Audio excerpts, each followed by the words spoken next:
हरे कृष्णा। आप सभी भक्तों का दिन शुभ और मंगलमय हो। आप सभी भक्तों को सटटीला एकादशी की ढेर सारी शुभकामनाएं। तो आइए आज की इस वीडियो में जानते हैं कि साल 2026 में सटटीला एकादशी कब है। जानेंगे एकादशी की व्रत विधि, तिथि, शुभ मुहूर्त, सुनेंगे एकादशी की व्रत कथा और फिर जानेंगे एकादशी व्रत की पारण का शुभ मुहूर्त क्या रहेगा और किस प्रकार पारण करना चाहिए। संपूर्ण जानकारी के साथ सुनेंगे व्रत कथा।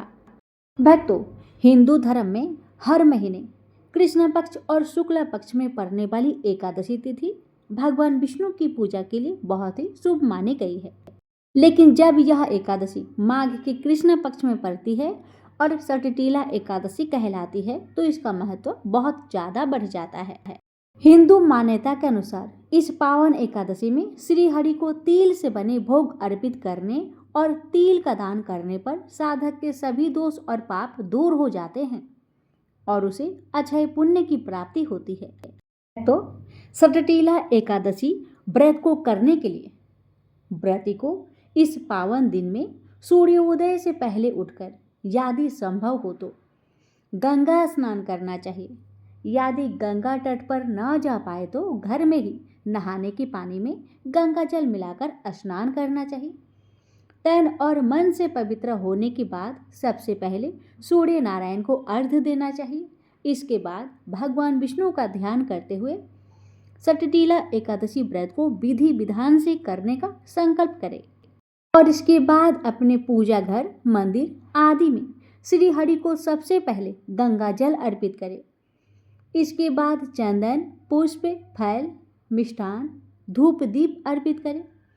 इसके बाद श्री हरि का गुणगान करने वाली एकादशी व्रत कथा का श्रवण करें या पाठ करें और पूजा के अंतिम में भगवान विष्णु की आरती करें। फिर पंजीरी और पंचामृत आदि का भोग लगाने के बाद सभी को प्रसाद बांटे और स्वयं भी ग्रहण करें। हिंदू मान्यता के अनुसार सटटीला एकादशी व्रत को विधि विधान से करने पर साधक पर श्री हरि की कृपा बरसती है और उसके जीवन से जुड़ा हर दुख, दरिद्र और दुर्भाग्य दूर हो जाते हैं। यह व्रत सभी पापों का नाश करके व्यक्ति को सभी सुख प्रदान करता है। सटटीला एकादशी व्रत के पुण्य प्रभाव से साधक सभी सुखों को भोगता हुआ अंत में विष्णु लोक को प्राप्त होता है। भगवान विष्णु के इस पावन व्रत में दोषों को दूर करने और मनोकामना को पूरा करने के लिए तिल का 6 तरीके स्नान, उबटन, हवन, तर्पण, भोजन और दान से प्रयोग किया जाता है। भक्तों, साल 2026 में सटटीला एकादशी का व्रत 14 जनवरी दिन बुधवार को रखा जाएगा। पंचांग के अनुसार माघ मास के कृष्ण पक्ष में पड़ने वाली एकादशी तिथि 13 जनवरी को दोपहर 3:17 बजे प्रारंभ होगी और अगले दिन 14 जनवरी को सायंकाल 5:42 बजे तक रहेगी। वहीं इस व्रत का पारण 15 जनवरी को प्रातः 7:15 से 9:21 तक किया जाएगा। जानिए पारण की विधि। भक्तों, एकादशी के अगले दिन द्वादशी को सुबह जल्दी उठकर स्नान करें और स्वच्छ वस्त्र पहने, भगवान विष्णु की पूजा करें और ओम नमो भगवते वासुदेवाय मंत्र का जाप करें। द्वादशी तिथि समाप्त होने से पहले सूर्योदय के बाद निर्धारित मुहूर्त में ही पारण करें। तो द्वादशी तिथि पर चावल से पारण करना अत्यंत शुभ माना जाता है। भक्तों, पारण करने से पहले तुलसी दल से पारण करें और फिर स्वास्तिक भोजन ग्रहण करें। इस विधि से व्रत समाप्त करने पर ही व्रत का पूर्ण फल प्राप्त होता है। आइए अब श्रवण करते हैं एकादशी की व्रत कथा। एक समय दाल भव्य ऋषि ने पुलस्त्य ऋषि से पूछा कि हे महाराज, पृथ्वी लोक में मनुष्य ब्रह्म हत्या आदि महान पाप करते हैं, पराये धन की चोरी तथा दूसरे की उन्नति देखकर ईर्ष्या करते हैं, साथ ही अनेक प्रकार के व्यसनों में फंसे रहते हैं, फिर भी उनको नरक प्राप्त नहीं होता। इसका कारण क्या है? बिना जाने कौन सा दान पुण्य करते हैं जिससे उनके पाप नष्ट हो जाते हैं? यह सब कृपा पूर्वक आप कहिए। पुलस्त्य मुनि कहने लगे कि हे महाभाग, आपने मुझसे अत्यंत गंभीर प्रश्न पूछा है। इससे संसार के जीवों को अत्यंत भला होगा। इस भेद को ब्रह्मा, विष्णु, रुद्र तथा इंद्र आदि भी नहीं जानते, परंतु मैं आपको यह गुप्त तत्व अवश्य बताऊंगा। उन्होंने कहा कि माघ मास लगते ही मनुष्य को स्नान आदि करके शुद्ध रहना चाहिए। इंद्रियों को बस में कर काम, क्रोध, लोभ, मोह, अहंकार, ईर्ष्या तथा देश आदि का त्याग कर भगवान का स्मरण करना चाहिए। पुष्य नक्षत्र में गोबर, कपास, तेल मिलाकर उनके कंडे बनाना चाहिए। उन कंडों से 108 बार हवन करना चाहिए। उस दिन मूल नक्षत्र हो और एकादशी तिथि हो तो अच्छे पुण्य देने वाले नियमों को ग्रहण करें। स्नान आदि नित्य क्रिया से निवृत्त होकर सब देवताओं के देव श्री भगवान का पूजन करें और एकादशी व्रत धारण करें। रात्रि को जागरण करना चाहिए। उसके दूसरे दिन धूप, दीप, नैवेद्य आदि से भगवान का पूजन करके खिचड़ी का भोग लगाए। तत्पश्चात पैठा, नारियल, सीताफल या सुपारी का अर्घ्य देकर स्तुति करनी चाहिए। हे भगवान, आप दीनों को शरण देने वाले हैं। इस संसार सागर में फंसे हुए का उद्धार करने वाले हैं। हे पुंडरीकाक्ष, हे विश्वभावन, हे सुब्रहान्य, हे पूर्वज, हे जगतपते, आप लक्ष्मी जी सहित इस तुच्छ अर्घ को ग्रहण कीजिए। इसके पश्चात जल से भरा कुंभ यानी घड़ा ब्राह्मण को दान करें तथा ब्राह्मण को श्यामा गौ और तिल पात्र देना भी उत्तम है। तिल स्नान और भोजन दोनों ही श्रेष्ठ हैं। इस प्रकार जो मनुष्य जितने तिलों का दान करता है उतने ही 1000 वर्ष स्वर्ग में वास करता है। पहला तिल स्नान, दूसरा तिल का उपटन, तीसरा तिल का हवन, चौथा तिल का तर्पण, पांचवा तिल का भोजन और छठा तिलों का दान। ये तिल के 6 प्रकार हैं। इनके प्रयोग के कारण यह सटटीला एकादशी कहलाती है। इस व्रत के करने से अनेक प्रकार के पाप नष्ट हो जाते हैं। इतना कहकर पुलस्त्य ऋषि कहने लगे कि अब मैं तुमसे इस एकादशी की कथा कहता हूँ।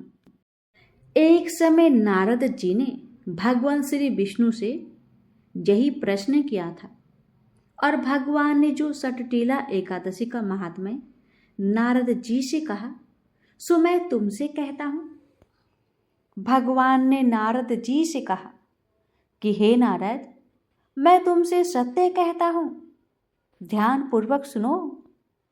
प्राचीन काल में मृत्यु लोक में एक ब्राह्मणी रहती थी। वह सदैव व्रत किया करती थी। एक समय वह 1 मास तक व्रत करती रही और इसी कारण से उसका शरीर बहुत ही दुर्बल हो गया। यद्यपि वह बहुत बुद्धिमान थी, तथापि उसने कभी देवताओं या ब्राह्मणों के निमित्त अन्न या धन का दान नहीं किया था। इससे मैंने सोचा कि ब्राह्मणी ने व्रत आदि से अपना शरीर तो शुद्ध कर लिया है, अब इसे विष्णु लोक तो मिल ही जाएगा, परंतु इसने कभी अन्न का दान नहीं किया। इससे इसकी तृप्ति होना कठिन है। भगवान ने आगे कहा, ऐसा सोचकर मैं भिखारी के भेष में मृत्यु लोक में उस ब्राह्मणी के पास गया और उससे भिक्षा मांगी। तो वह ब्राह्मणी बोली, महाराज, आप किस लिए आए हो?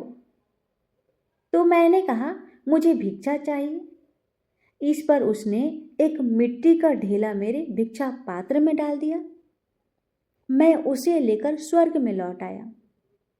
कुछ समय बाद ब्राह्मणी भी शरीर त्याग कर स्वर्ग में आ गई। उस ब्राह्मणी को मिट्टी का दान करने से स्वर्ग में सुंदर महल मिला, परंतु उसने अपने घर को अन्न आदि सब सामग्रियों से शून्य पाया। बेचारी घबराकर वह मेरे पास आई और कहने लगी, हे भगवान, मैंने अनेक व्रत आदि से आपकी पूजा की, परंतु फिर भी मेरा घर अन्न आदि सब वस्तुओं से शून्य है। इसका क्या कारण है? इस पर मैंने कहा, पहले तुम अपने घर जाओ, देव स्त्री आएगी तुम्हें देखने के लिए। पहले उनसे सटटीला एकादशी का पुण्य और विधि सुन लो, तब द्वार खोलना। मेरे ऐसे वचन सुनकर वह अपने घर गई। जब देव स्त्री आई और द्वार खोलने को कहा तो ब्राह्मणी बोली, आप मुझे देखने आई हैं तो सटटीला एकादशी का महात्म्य मुझसे कहो। उनमें से एक देव स्त्री कहने लगी कि मैं कहती हूँ। जब ब्राह्मणी ने सटटीला एकादशी का महात्म्य सुना तब द्वार खोल दिया। देवांगनाओं ने उसको देखा कि न तो वह गंधर्वी है और न आसुरी है, वरन पहले जैसी मानुषी उस ब्राह्मणी ने उनके कथानुसार सटटीला एकादशी का व्रत किया। इसके प्रभाव से वह सुंदर और रूपवती हो गई तथा उसका घर अन्न आदि समस्त सामग्रियों से युक्त हो गया। अतः मनुष्य को मूर्खता त्याग कर सटटीला एकादशी का व्रत और लोभ न करके तिल आदि का दान करना चाहिए। इससे दुर्भाग्य, दरिद्रता तथा अनेक प्रकार के कष्ट दूर होकर मोक्ष की प्राप्ति होती है। हे भक्तों, इस प्रकार पूर्ण सत्य ऋषि द्वारा कही गई और स्वयं भगवान श्री विष्णु द्वारा नारद जी को सुनाई गई जहाँ पावन सटटीला एकादशी की कथा संपूर्ण हुई। जो मनुष्य श्रद्धा और भक्ति से इस एकादशी का व्रत करता है, तिल का दान करता है और भगवान विष्णु का स्मरण करता है, उसके जीवन से दरिद्रता, पाप और कष्ट स्वयं दूर हो जाते हैं। इस व्रत के प्रभाव से न केवल संसारिक सुख की प्राप्ति होती है, बल्कि अंत में मोक्ष का द्वार भी खुल जाता है। हम सभी को चाहिए कि लोभ, अहंकार और ईर्ष्या का त्याग कर सटटीला एकादशी का व्रत करें, यथाशक्ति दान पुण्य करें और भगवान श्री हरि के चरणों में सच्चे मन से प्रार्थना करें। जो भी भक्त श्रद्धा से इस कथा को सुनता है या सुनाता है, उसके समस्त पाप नष्ट हो जाते हैं और जीवन में सुख शांति आती है।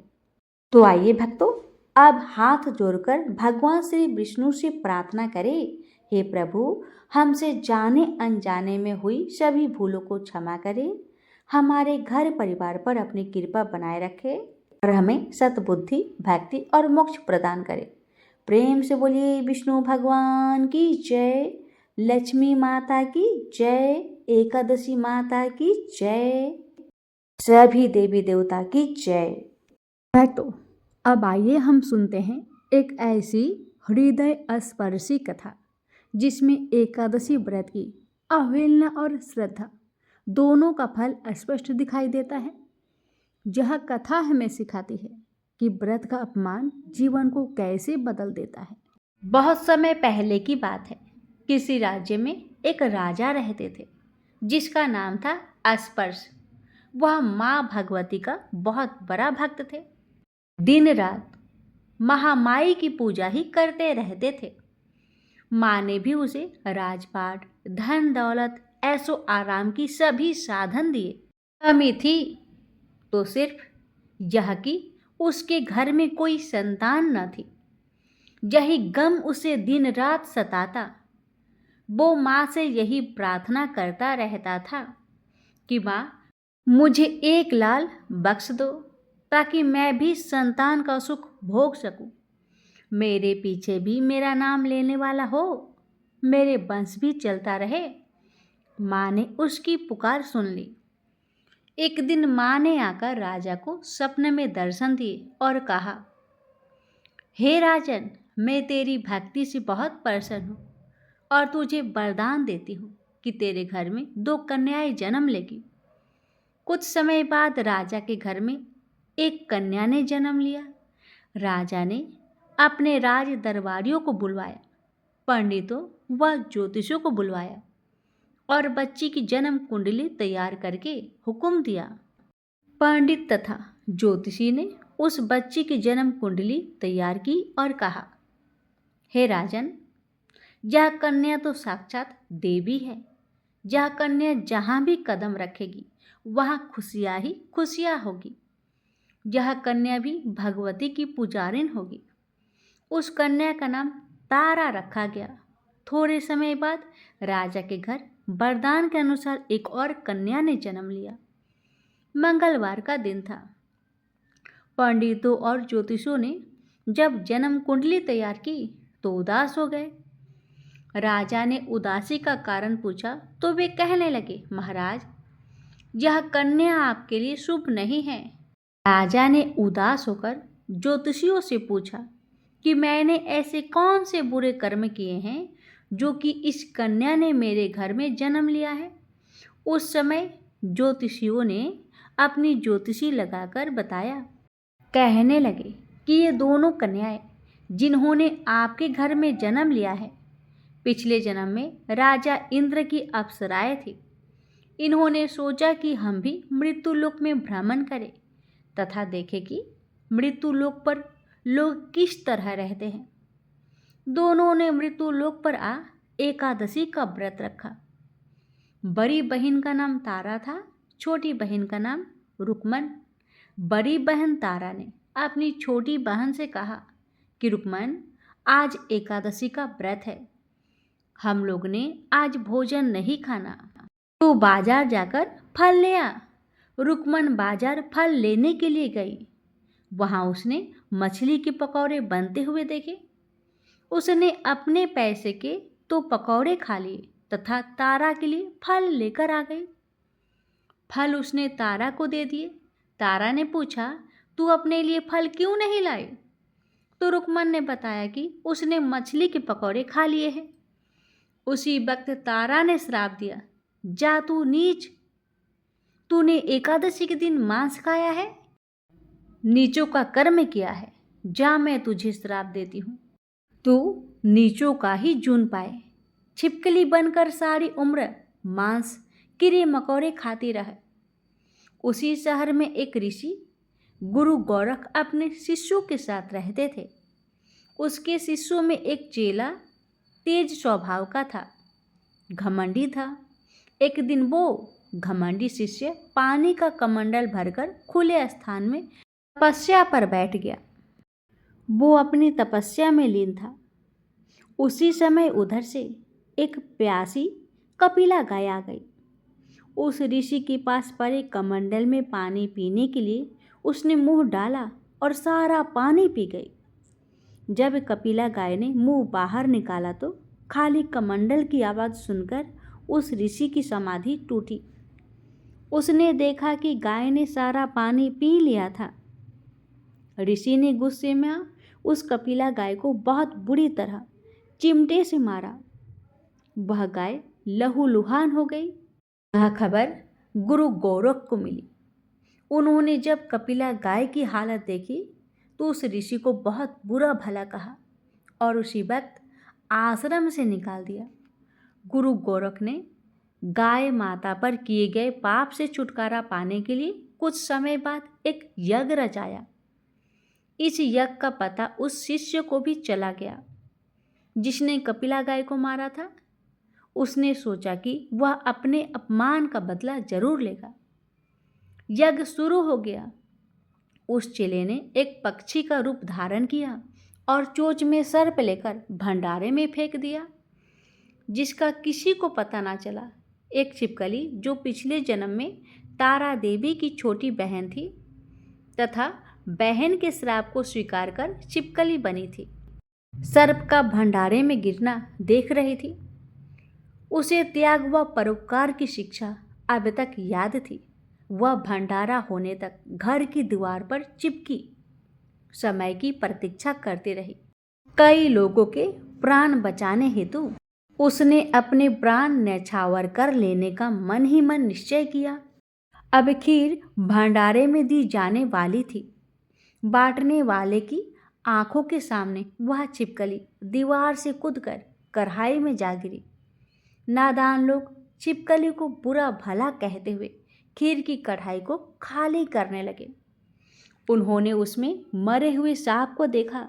तब सबको मालूम हुआ कि छिपकली ने अपने प्राण देकर उन सबके प्राणों की रक्षा की है। उपस्थित सभी स्वजनों और देवताओं ने उस छिपकली के लिए प्रार्थना की कि उसे सब योनियों में उत्तम मनुष्य जन्म प्राप्त हो तथा अंत में वह मोक्ष को प्राप्त करे। तीसरे जन्म में वह छिपकली राजा स्पर्श के घर कन्या जन्मी।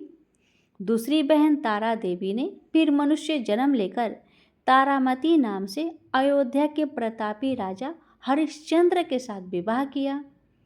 राजा स्पर्श ने ज्योतिषियों से कन्या की कुंडली बनवाई। ज्योतिषियों ने राजा को बताया कि कन्या आपके लिए हानिकारक सिद्ध होगी, शकुन ठीक नहीं है, अतः आप इसे मरवा दीजिए।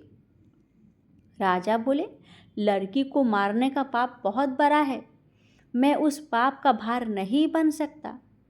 तब ज्योतिषियों ने विचार करके राय दी, हे राजन, आप एक लकड़ी की संदूक में ऊपर से सोना चांदी आदि जरवा दे, फिर उस संदूक के भीतर लड़की को बंद करके नदी में प्रवाहित कर दीजिए।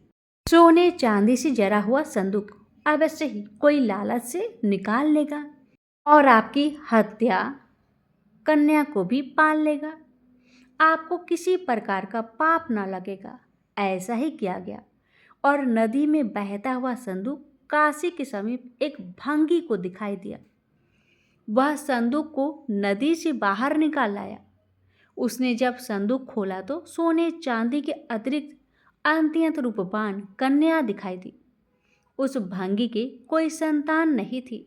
उसने अपनी पत्नी को वह कन्या लाकर दी तो पत्नी की प्रसन्नता का ठिकाना ना रहा। उसने अपनी संतान के समान ही बच्ची को छाती से लगा लिया। भगवती की कृपा से उसके स्तनों में दूध उतर आया। पति पत्नी दोनों ने प्रेम से कन्या का नाम रुक्को रख दिया। रुक्को बड़ी हुई, उसका विवाह हुआ। रुक्को की सास महाराजा हरिश्चंद्र के घर सफाई आदि का काम करने जाया करती थी। एक दिन वह बीमार पड़ गई। रुक्को महाराजा हरिश्चंद्र के घर काम करने के लिए पहुंच गई। महाराज की पत्नी तारामती ने जब रुक्को को देखा तो वह अपने पूर्व जन्म के पुण्य से उसे पहचान गई।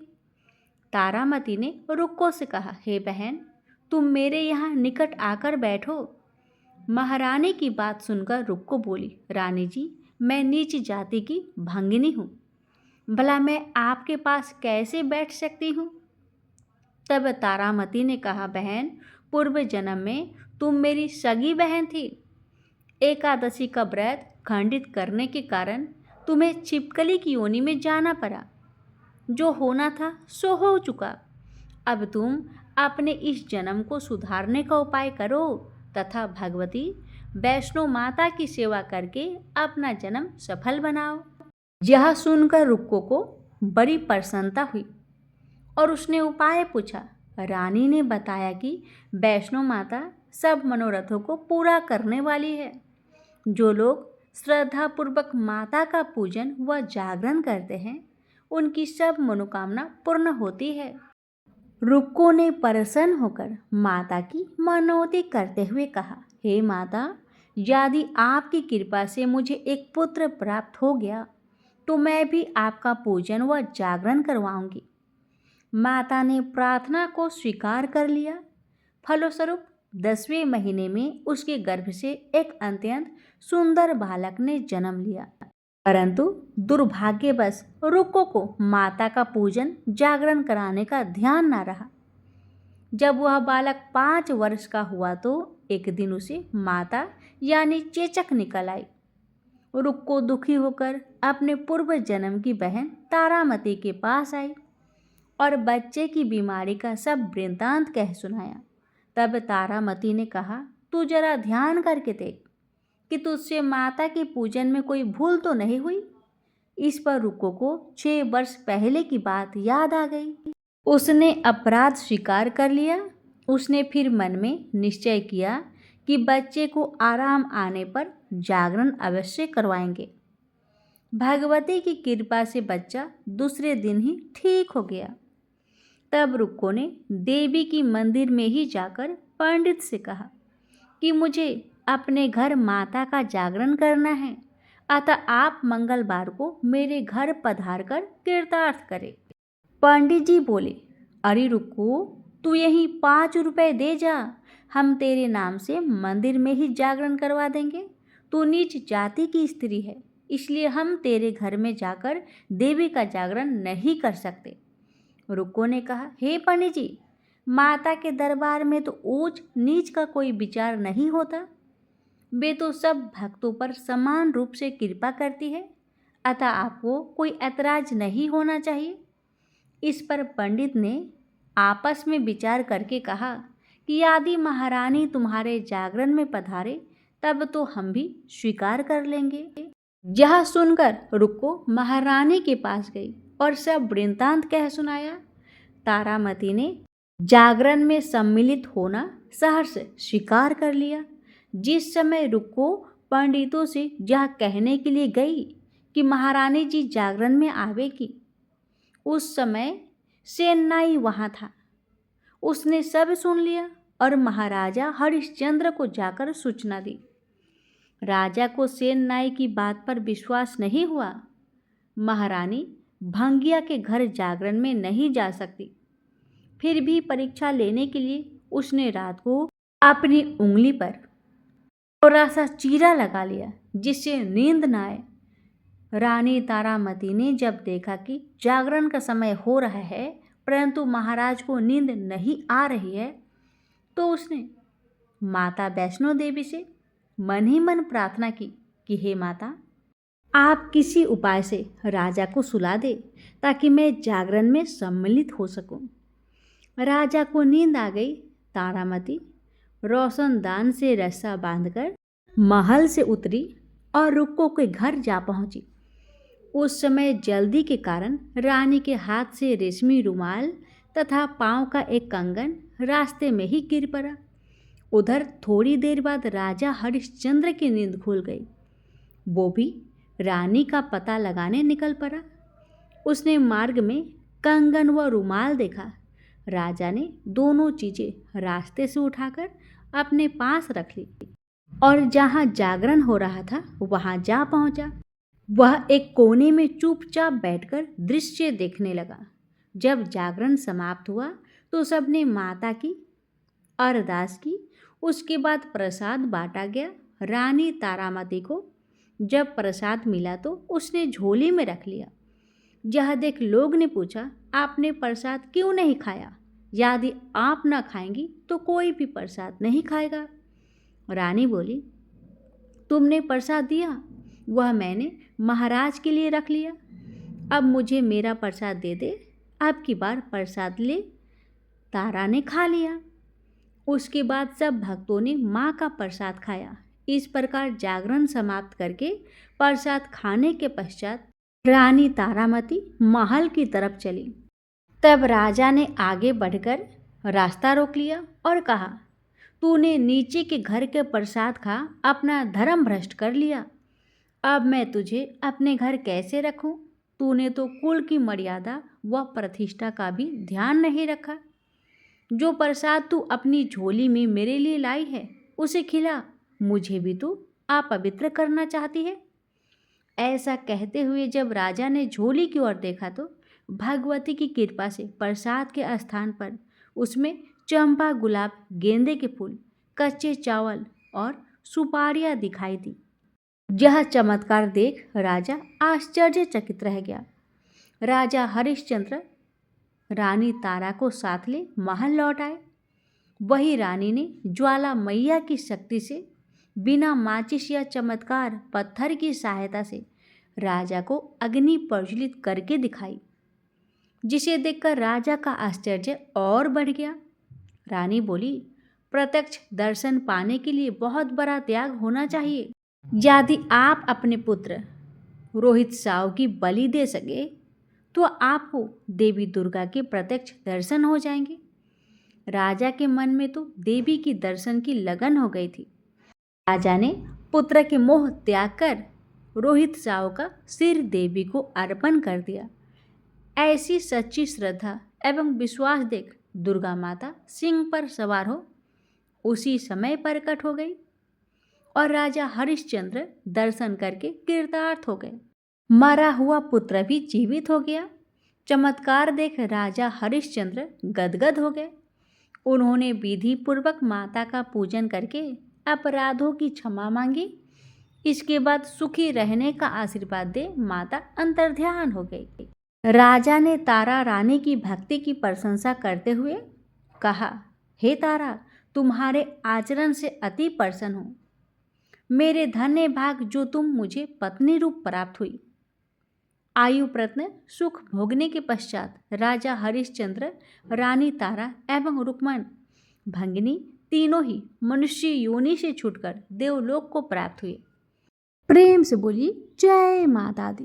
तो एकादशी केवल एक तिथि नहीं है, वह स्वयं माता का रूप है। अब हम सुनेंगे उस दिव्य माता की कथा जो अपने भक्तों के कष्ट हर लेती है और जीवन को पवित्र बना देती है। एक बार एक राज्य में एक राजा रहा करता था।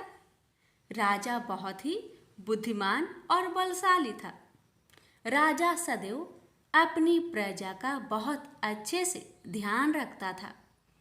प्रजा भी अपने राजा को बहुत पसंद करते थे। राजा की 2 बेटियां थीं। राजा अपनी दोनों बेटियों से बहुत प्रेम करता था। राजा की छोटी बेटी देखने में बहुत सुंदर और आकर्षण थी और राजा की बड़ी छोटी बेटी के मुकाबले थोड़ा कम सुंदर थी। राजा की छोटी बेटी 11 माता की पूजा किया करती थी और सभी लोग राजा की छोटी बेटी से बहुत प्रेम करते थे और बहुत प्रशंसा किया करते थे। राजा भी अपनी छोटी बेटी को बड़ी बेटी से अधिक प्रेम करता था, जिस कारण राजा की बड़ी बेटी को अपनी छोटी बहन से बहुत नफरत होने लगी थी। राजा की दोनों बेटियां जब बड़ी हो गई तब एक पड़ोस राज्य में रहने वाला राजकुमार राजा की बड़ी बेटी के लिए रिश्ता लेकर आया। लेकिन जैसे ही उस राजकुमार की नज़र राजा की छोटी बेटी पर पड़ी तो वह राजकुमार राजा की छोटी बेटी पर आकर्षक हो गया और उससे पहली नज़र में ही प्रेम कर बैठा। उस राजकुमार ने राजा की बड़ी बेटी के साथ विवाह करने से मना कर दिया और उसने राजा से कहा कि मैं आपकी छोटी बेटी से विवाह करना चाहता हूँ। जिसके बाद राजा की बड़ी बेटी यह देखकर अपनी छोटी बहन से बहुत क्रोधित हो गई और राजा की बड़ी बेटी ने अपनी छोटी बहन को अपना सबसे बड़ा दुश्मन मान लिया। राजा की बड़ी बेटी ने अपनी छोटी बहन से बदला लेने का निर्णय लिया, जिसके लिए उसने अपनी छोटी बहन को जान से मारने का प्लान बनाया। राजा की बड़ी बेटी ने अपनी छोटी बहन को मारने के लिए सबसे पहले एक लड्डू में जहर मिलाकर अपनी छोटी बहन को दे दिया और उसको लड्डू खाने के लिए कहा। लेकिन लड्डू खाने के बाद भी छोटी बहन को कुछ नहीं हुआ। बड़ी बहन यह देखकर बहुत आश्चर्यचकित हो गई, लेकिन बड़ी बहन ने हार नहीं मानी और उसने जब रात में छोटी बहन अपने कमरे में सो रही थी तब एक मटके में सांप रखकर उस कमरे में छोड़ दिया। लेकिन सांप भी छोटी बहन का कुछ नहीं कर पाया, जिसके बाद बड़ी बहन ने अपनी छोटी बहन से कहा कि चलो हम लोग कुएं में से पानी भरकर लाते हैं। जिसके लिए वह अपनी छोटी बहन को पानी भरने के बहाने कुएं के पास ले गई और उसने अपनी छोटी बहन को कुएं में धक्का दे दिया।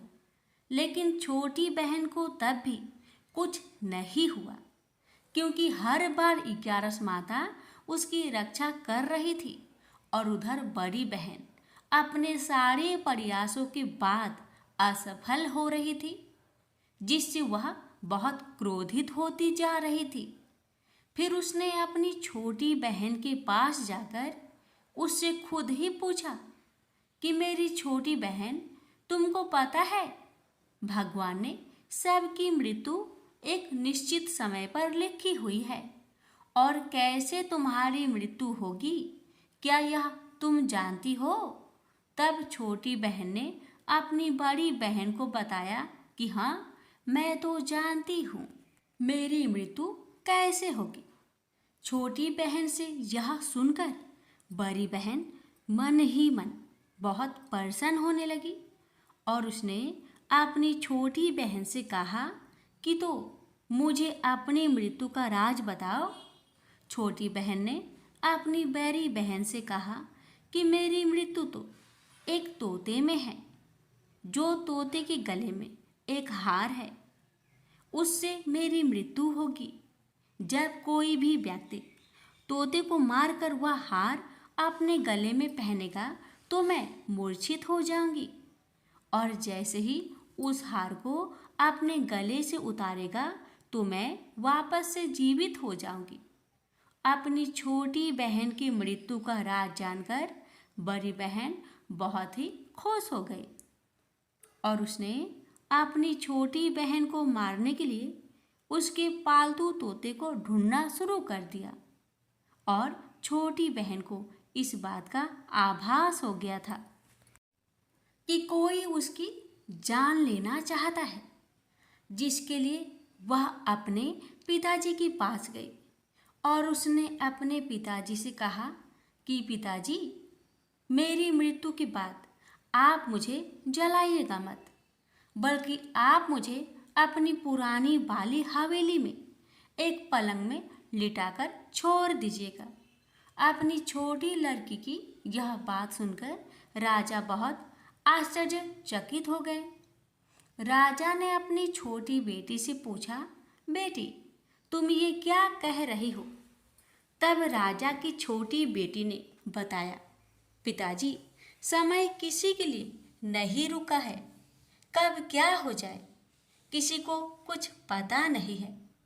और फिर राजा ने अपनी छोटी बेटी से कहा कि तुम ऐसी बातें क्यों कर रही हो? 3 दिन में तो तुम्हारा विवाह है। लेकिन छोटी बेटी ने अपने पिताजी को ऐसा करने पर मजबूर कर दिया और उनसे वचन ले लिया। राजा ने भी अपनी छोटी बेटी की बात स्वीकार कर ली और 2-3 दिनों के बाद जब शादी का समय आया तब राजकुमार बारात लेकर राजा के घर आया और राजकुमार और राजा की छोटी बेटी का विवाह शुरू हो गया। जैसे ही राजा की छोटी बेटी राजकुमार के साथ फेरे लेना शुरू करती है तो उसकी बड़ी बहन अपनी छोटी बहन के कमरे में जाकर उसके तोते को पकड़ लेती है और उसको जान से मार देती है। तोते के गले में जो हार था उसको अपने गले में धारण कर लेती है। जैसे ही बड़ी बहन उस हार को अपने गले में धारण करती है तो उधर छोटी बहन 3.5 फेरे ही ले पाती है और वहीं पर बेहोश होकर गिर जाती है। जिसके बाद राजा ने बड़े बड़े दर्द हकीमों को बुलाया और अपनी छोटी बेटी का इलाज करने के लिए कहा। राजा की बात सुनकर वैद्य ने छोटी बेटी को जब चेक किया तो राजा को बताया कि आपकी छोटी बेटी ना तो जीवित है और ना ही मरी हुई है। यह मैं ऐसा पहली बार देख रहा हूँ। राजा ने वैद्य और हकीम को यह बात बाहर बताने से मना कर दिया और उनको कहा कि अगर तुमने यह बात किसी को बाहर बताई तो हम तुम्हें फांसी दे देंगे। राजा ने अपनी छोटी बेटी को पुराने महल में ले जाकर एक पलंग में लिटा दिया और वहां पर कुछ सैनिक को तैनात कर दिया। वापस अपने महल पर आ गया। राजा की बड़ी बेटी अपने पिताजी के पास आई और कहने लगी कि पिताजी, अगर यह शादी संपन्न नहीं हुई तो आपकी इज्जत का क्या होगा? आप कहे तो आपकी इज्जत बचाने के लिए राजकुमार से शादी करने के लिए तैयार हूँ।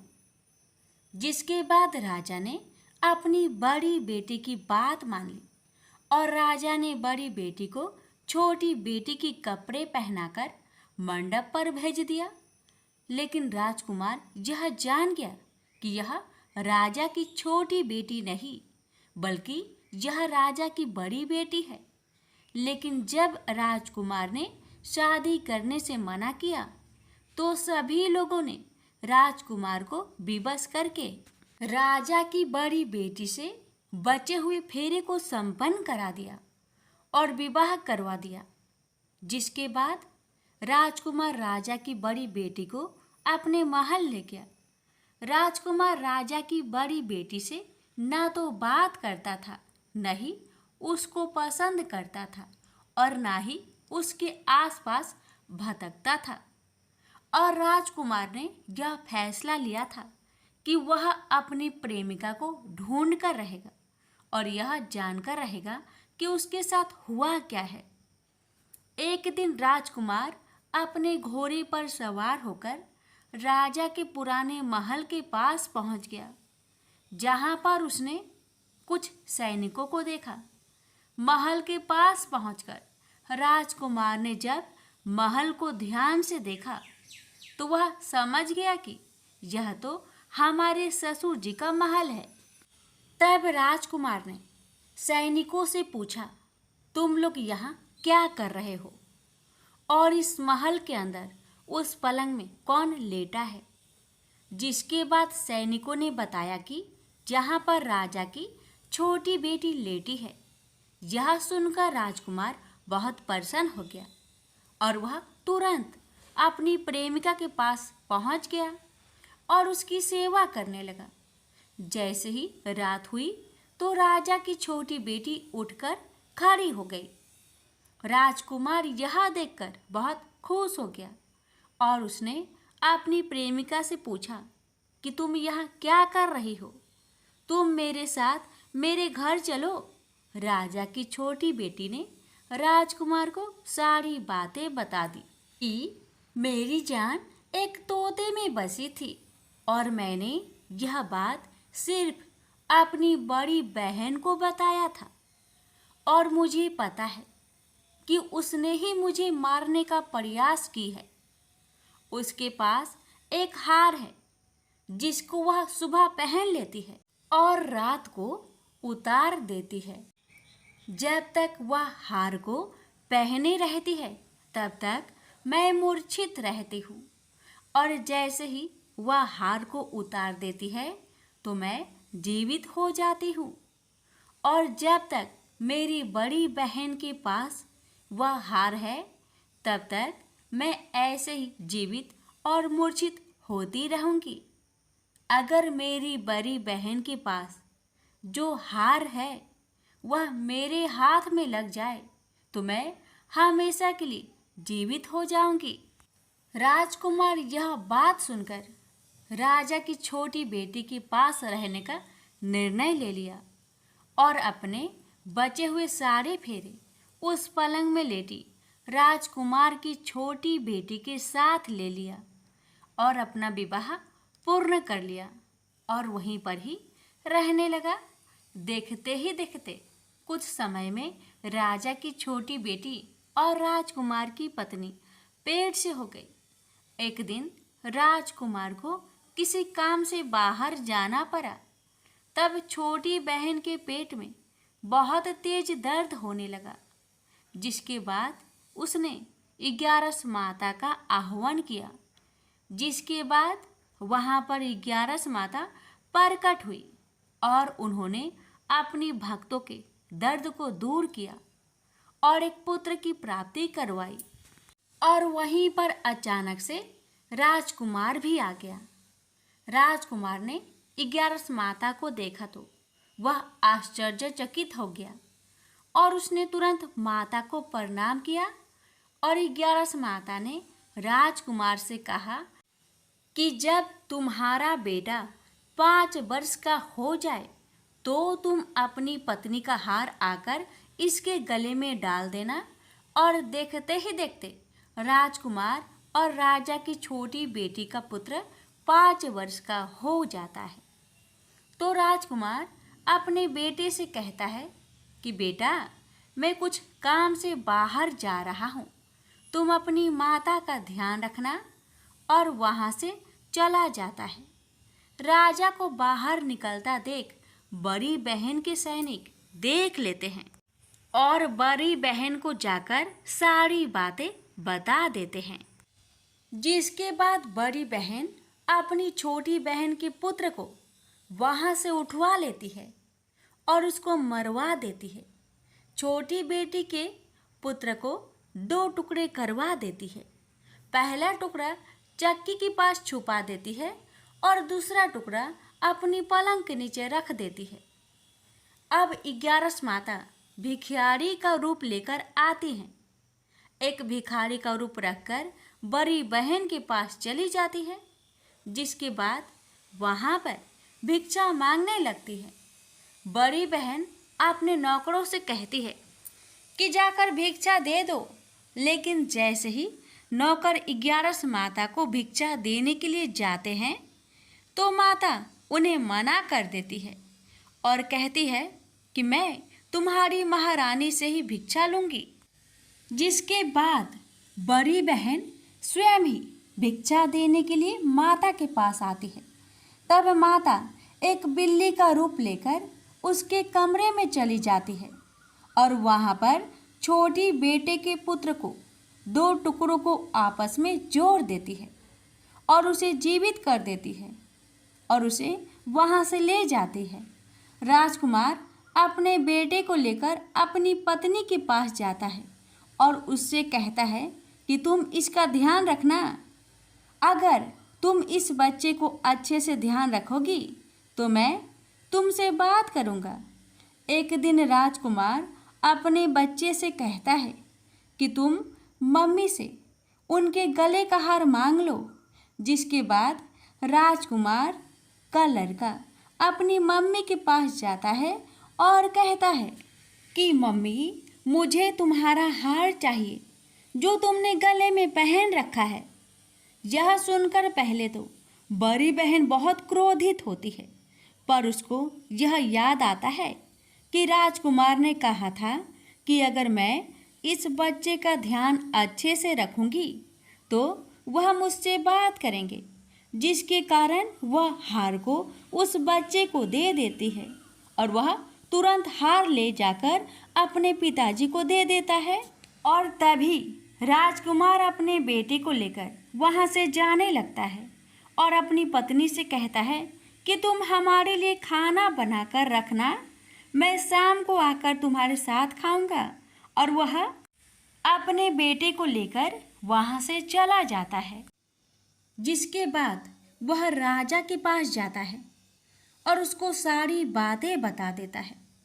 राजा अपनी बड़ी बेटी की यह करतूत सुनकर बहुत क्रोधित होते हैं और अपनी परवरिश पर ही दोष देने लगते हैं और राजकुमार को अपनी छोटी बेटी के साथ रहने के लिए आदेश देते हैं।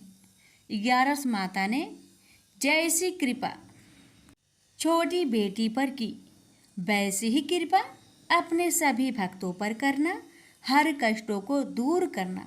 प्रेम से बोलिए एकादशी माता की जय। इस कथा को हर एकादशी व्रत कथा के साथ जरूर सुनना चाहिए। इससे लक्ष्मी नारायण एकादशी माता की विशेष कृपा प्राप्त होती है। प्रेम से बोलिए लक्ष्मी नारायण की जय, एकादशी माता की जय। भक्तों, एकादशी व्रत तब तक पूर्ण नहीं माना जाता जब तक तुलसी माता की महिमा नहीं जानी जाती। अब हम सुनेंगे उस पवित्र माता की कथा जिनके बिना पूजा में भगवान विष्णु भोग भी स्वीकार नहीं करते। सुनिए दिव्य कथा। बहुत समय पहले की बात है। एक गांव में एक बुढ़िया माई रहती थी। उसका जीवन बहुत साधारण था, परंतु उसका मन भक्ति और विश्वास से भरा हुआ था। हर सुबह वह अपने छोटे से आंगन में तुलसी माता की पूजा करती, दीप जलाती और जल अर्पित करती। तो जब वह बुढ़िया माई तुलसी जी को जल देती तो बड़े प्रेम से कहती, हे माँ, हे तुलसी माता, तू सत की दाता, मैं तेरा बिरला सींचती हूँ। मुझे बहू दे, पीतांबर की धोती दे, मीठा मीठा घास दे, बैकुंठ का वास दे, चटक की चाल दे, पटक की मौत दे, चंदन का काठ दे, रानी सा राज दे, दाल भात का भोजन दे, 11 की मौत दे और कृष्ण जी की कांधा दे। तो बुढ़िया माई रोज एक ही और यही प्रार्थना करती थी। तुलसी माता ने यह सुनकर सोचना शुरू किया कि बाकी सब वरदान तो मैं इस माई को किसी न किसी रूप में पूरी कर ही सकती हूँ, परंतु कृष्ण जी का कंधा मैं कहाँ से लाऊं? यह तो मेरी शक्ति से परे है। भक्तों, जैसे माँ अपने बच्चों की चिंता फिक्र करती है, अब वैसे ही देखिए माँ तुलसी भी उस बूढ़ी माई के लिए चिंता फिक्र कर रही है और इतना सोच रही है उस बूढ़ी माई के बारे में जिस स्वयं माँ तुलसी ही सूखने लगी। भक्तों, इसी को कहते हैं माँ। तो आगे की कथा ये है कि धीरे धीरे तुलसी माता सूखने लगी। भगवान श्री कृष्ण ने यह जब देखा तो पूछा, हे तुलसी, तुम क्यों सूख रही हो? तब तुलसी माता बोली, प्रभु, एक बुढ़िया माई रोज मुझे सींचने आती है और यही कहकर जाती है कि मुझे बहू दो, बैकुंठ दो, राज दो और अंत समय में कृष्ण का कंधा दो। बाकी सब तो मैं दे सकती हूँ, पर आपका कंधे का वरदान में कहाँ से दूं? भगवान श्री कृष्ण मुस्कुराए और बोले, हे तुलसी, तू चिंता मत कर। जब बुढ़िया माई का समय आएगा तो मैं स्वयं आकर उसे अपने कंधे का सहारा दे दूंगा। भक्तों, समय इसी तरह बीतता गया। बुढ़िया माई का जीवन धीरे धीरे संध्या की ओर बढ़ा। उसका विश्वास कभी डगमगाया नहीं। वह रोज तुलसी माता से वही एक ही प्रार्थना करती रही।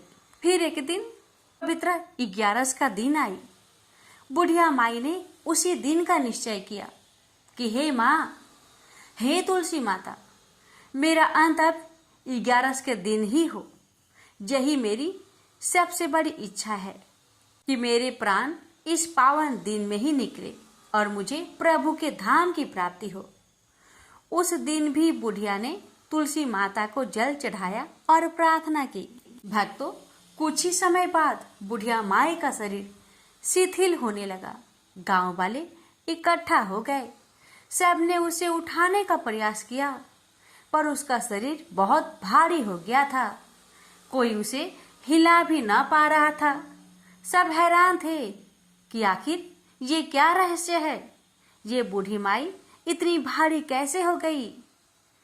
भक्तों, तभी वहां एक 12 बरस का सुंदर बालक आया। उसका रूप इतना मोहक था कि सब लोग मंत्र मुग्ध हो गए। बालक ने धीरे से कहा, अगर आप लोग मुझे इजाजत दे तो मैं इसके कान में कुछ कहूंगा तो ये बूढ़ी माई हल्की हो जाएगी। गांव वाले मान गए। बालक बुढ़िया माई के कान के पास जाके झुक गया और धीरे से बोला, बुढ़िया माई, मन की निकाल ले, पीतांबर की धोती ले, मीठा मीठा घास ले, बैकुंठ का बास ले, चटक की चाल ले, पातक की मौत ले, कृष्ण जी का कंधा ले। जैसे ही यह वचन बुढ़िया माई के कानों में पहुंची, उसका शरीर हल्का हो गया। सब लोग हैरान हो गए। तभी वह दिव्य बालक अपना असली रूप प्रकट करता है। वह कोई और नहीं, स्वयं भगवान श्री कृष्ण थे।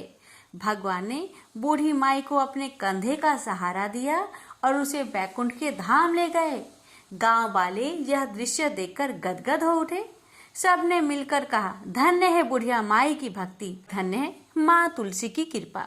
भक्तों, इस प्रकार एकादशी के दिन बुढ़िया माई को परम गति मिली। तुलसी माता और श्री कृष्ण भगवान ने दोनों ने उसकी भक्ति का मान रखा।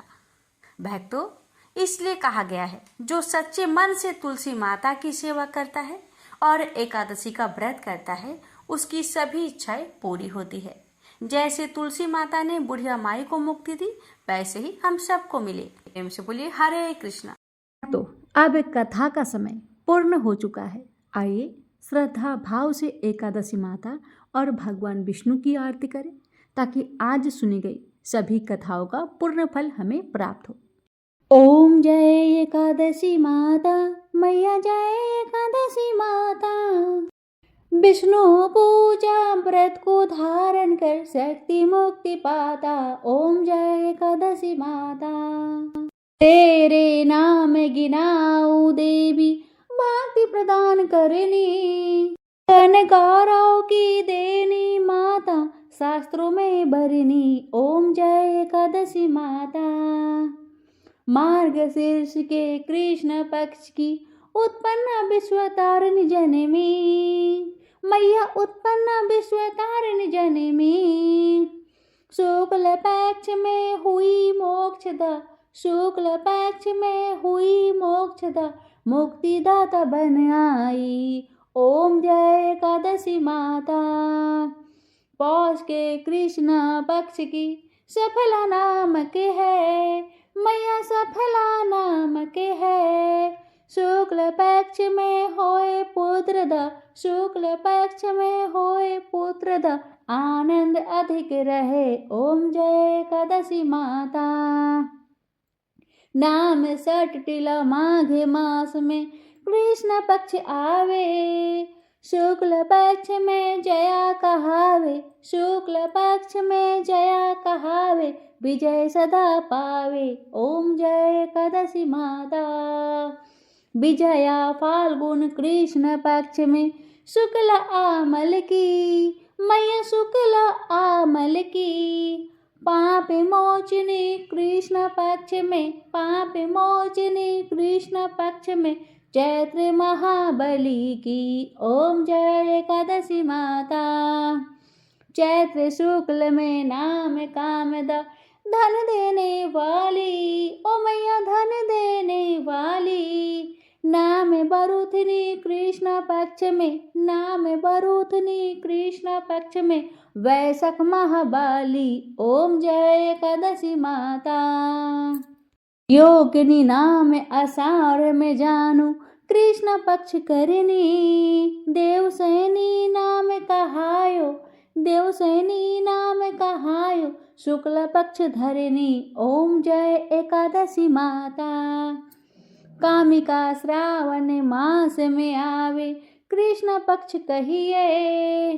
श्रावण शुक्ला होए पवित्र, श्रावण शुक्ला होए पवित्र, आनंद से रहिए। ओम जय एकादशी माता। आजा भाद्रपद कृष्ण पक्ष की परिवर्तनी शुक्ला, इंद्र आश्विन कृष्ण पक्ष में, इंद्र आश्विन कृष्ण पक्ष में, व्रत से भव सागर निकला। ओम जय एकादशी माता। पापंकुशा है शुक्ल पक्ष में, आप हरन हारी। ओ मैया आप हरन हारी। रमा मास कार्तिक में आवे, रमा मास कार्तिक में आवे, सुखदायक भारी। ओम जय एकादशी माता। देवोत्थानी शुक्ल पक्ष की दुख नाशक मैया, पावन मास करूँ मैं विनती, पावन मास करूँ मैं विनती, पार करो नैया। ओम जय एकादशी माता।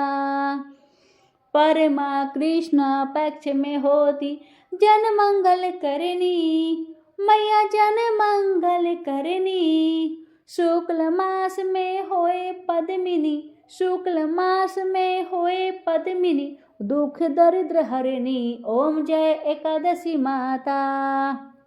जो कोई आरती एकादशी की भक्ति सहित गावे, ओ मैया भक्ति सहित गावे, जन गुरु दीता स्वर्ग का बासा निश्चय वह पावे। ओम जय एकादशी माता, ओम जय एकादशी माता, मैया जय एकादशी माता।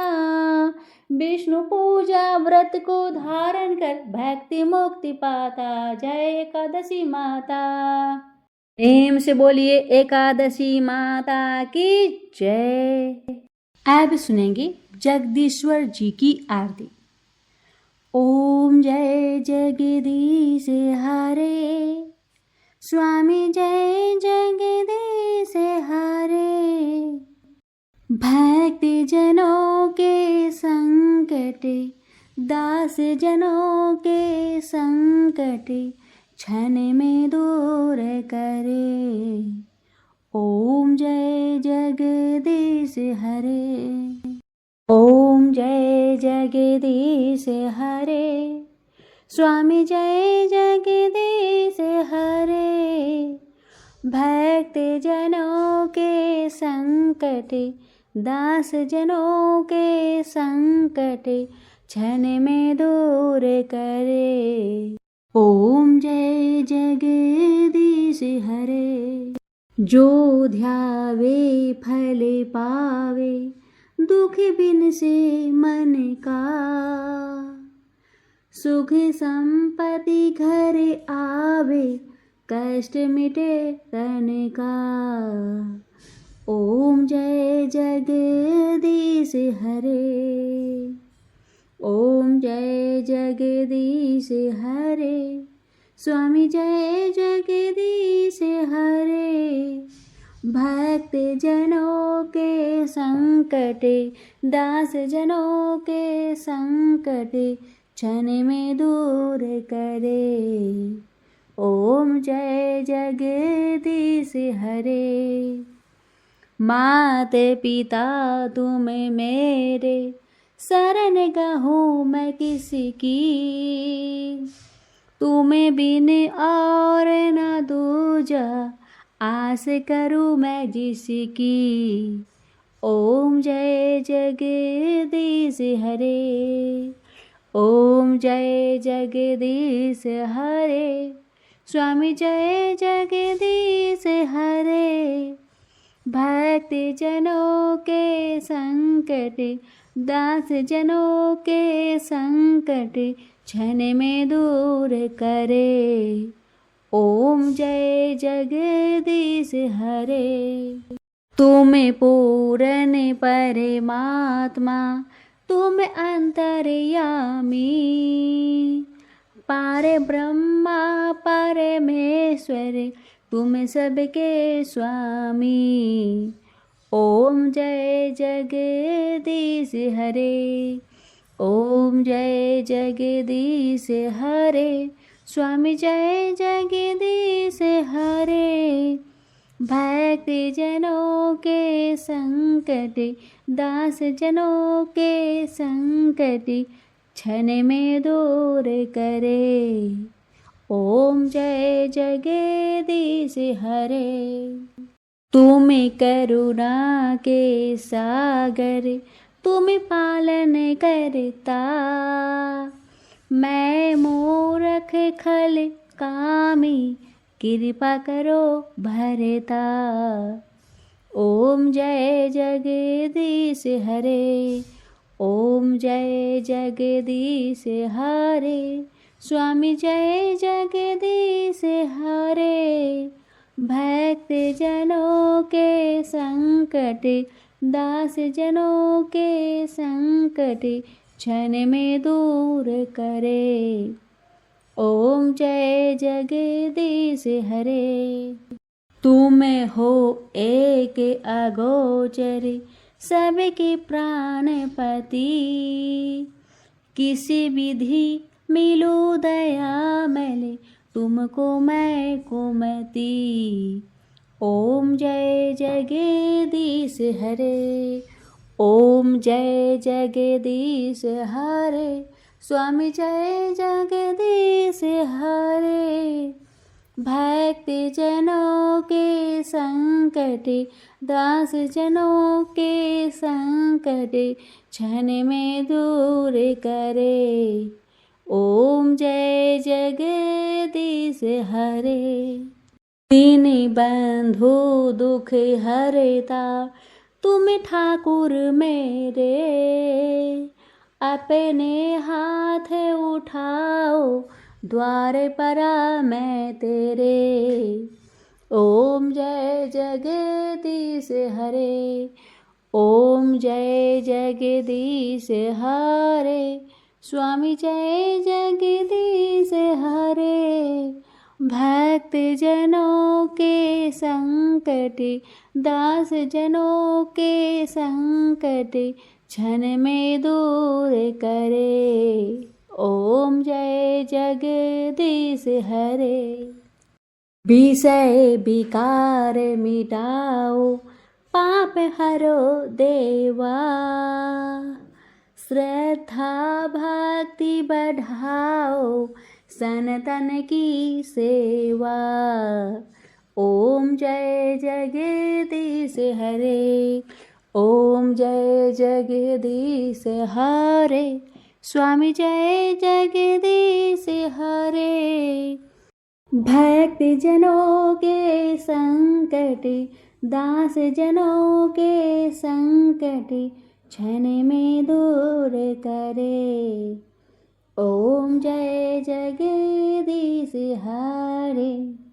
तन मन धन सब है तेरा, सब कुछ है तेरा, ओ स्वामी सब कुछ है तेरा। तेरा तुझको अर्पण, तेरा तुझको अर्पण, क्या लागे मेरा। ओम जय जगदीश हरे, ओम जय जगदीश हरे, स्वामी जय जगदीश हरे।